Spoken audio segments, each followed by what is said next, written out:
this group was formed in the sort of early 70s for the possible global threat of terrorism. And it's just sort of grown bigger and bigger since then. Originally, the concept was a number of men, which numbers-wise I think constituted maybe 20, 25 guys initially to form a team. And from there it's grown to ever-increasing sizes. Depending on the job, it could be up, there's maybe even 100, 150 guys if the job arose.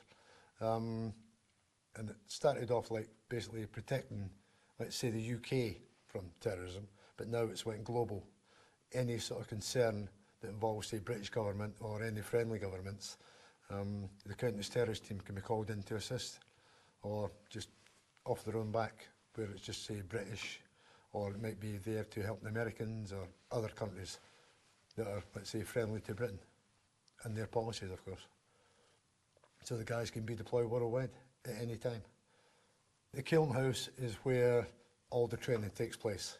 Basically, it's a building designed where you can do 360-degree fire in all rooms, various sizes, shapes, where it's daytime, nighttime. Basically, it's adaptable to any scenario that you can think up. When you're on the counter-terrorist team, you're in there, on average, I'd say, every day, basically, apart from weekends, because normally weekends you're actually out in exercise, putting into practice different little scenarios. But in the kiln house itself, you're in there every day, practically. It's all live firing. To do an assault in the room, there's 3 entry methods. You go through the door, through the window, or through the wall. Yep, but basically it's still the same. You've got to make entry to that room. So if you're talking 4-man team, basically, let's say it by numbers. 1, 2, 3, 4. You'll approach the door from, approach the door from whatever direction, left, right, whatever. You're going to do this covertly. Yep, basically make no noise, because it's pointless to make noise before you get to the door, because you've already alerted the bad guys are inside. So you get up to the door as near as you can, silently. When you get to the door, yeah, you've got the first guy who is actually looking at the door, yeah, and what he's looking for is where the handle is and where the hinges are, yeah.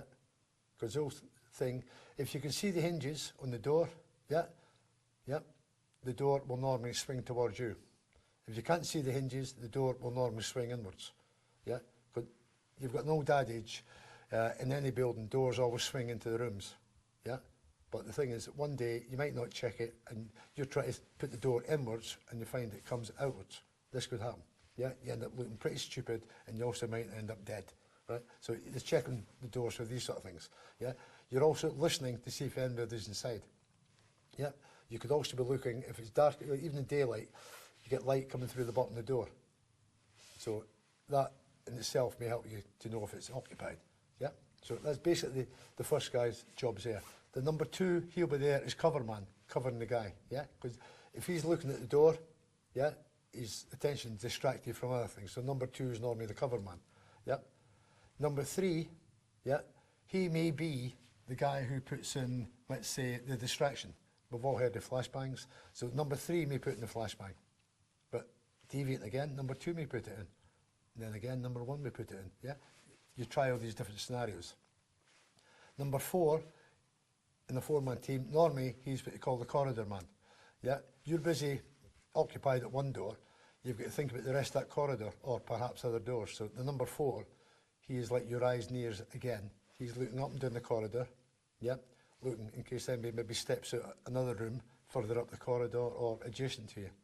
So he's like your backup guy, yeah. So you're there. You're up at the door.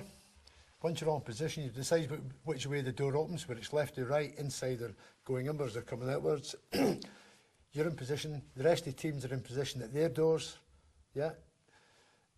The old guy who's in control, which could be the colonel or whatever the case may be, he knows everybody's in position, and you'll get stand by, go, and you'll make entry to that door.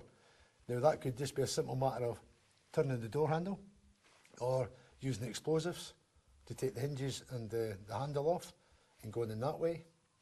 Or you may do a couple of other things where you put in gas in through the the room first. Now, this could be with flashbangs or other methods, but basically you're making entry through that door. So once you're through the door, basic rule of thumb, yep, you go in the room, first thing, you make sure you don't block the door, because if there's a bad guy in there, first thing he's going to do is shoot towards that door, where he sees you're not.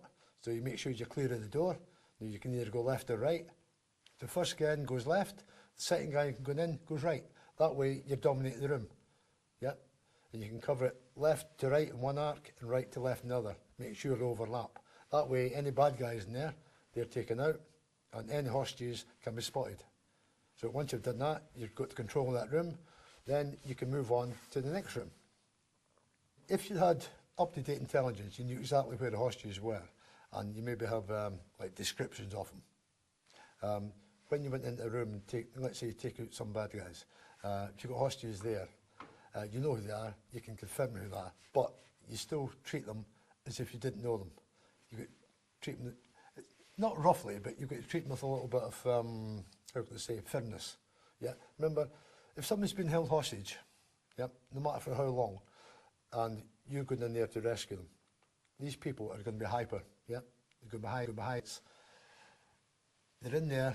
They could be tied up, they could be blindfolded, and then next thing they're going to hear explosions, gunfire, all the rest of it. All they want to do is get out of that environment.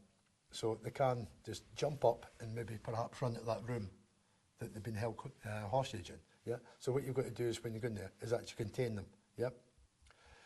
Now this can be done, as I say, with a bit of firmness. You might get away with it just by speaking to them, or you may actually have to physically hold them in that room and say, right, stay there, stay in that corner, whatever. Yep. In some cases, if they're that hyperactive, you may even have to handcuff them. Yep, prevent them from running out of the building. Remember, the assault on the building, or the rescue mission, if you want to call it that way, is still ongoing. You can't afford to have a hostage, or perhaps it could even be a sleeper from the baddie side, run about that building, yep, getting in everybody's way and perhaps getting shot. Yeah, remember, one of these hostages might be, let's say, high up the old social ladder, and that is the person that you're going in to rescue. Yep, that's your main priority. What would happen if he or she comes running out of the room because you haven't controlled them and they get shot in the corridor after being rescued? It wouldn't look very good. Yeah, your CV would be straight out the window.